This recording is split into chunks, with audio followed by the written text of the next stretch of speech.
एक शख्स ने इस्लाम से पहले अल्लाह ताला की तारीफ एक मुख्तलिफ अंदाज में की और किसी ने पूछा, इस आदमी ने क्या कहा? इसने कहा, ए रब, तमाम तारीफें तेरे ही लिए हैं, जैसा कि तेरी ज़ात की अज़मत और तेरी सल्तनत की बड़ाई के शान है। इसका क्या मतलब है? इसका मतलब है सबसे आला दर्जे की तारीफ।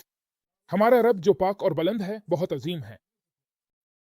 तो वो दो फरिश्ते जो अमाल लिखते हैं, इस बारे में उलझन में पड़ गए कि क्या करें, इसलिए वो आसमानों की तरफ चले गए। ये रवायत नबी अकरम सल्लल्लाहु अलैहि वसल्लम से है।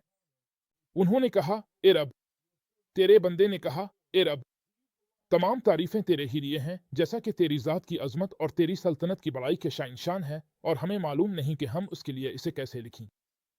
तो हमारे रब जो पाक और बुलंद है ने फरमाया, इसे वैसे ही लिख दो जैसे मेरे बंदे ने कहा है, ताकि वो क़यामत के दिन मेरे पास इसी के साथ आए, क्योंकि ये वाकई एक बेहद अजीम बात है जिसकी कोई हद नहीं। वो पाक है, सब बादशाहों का बादशाह है और सारी सल्तनत इसके हाथ में है।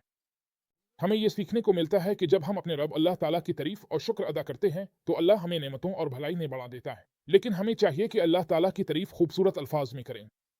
हम कह सकते हैं, ए रब, सारी तारीफें और सारा शुक्र तेरे ही लिए है, तो ही हर फजल का सरचश्मा है। हम ये अजीम दुआ भी कह सकते हैं, ए रब, सारी तारीफ तेरे ही लिए है, जैसा कि तेरे चेहरे की अजमत और तेरी सल्तनत की बड़ाई के शान है।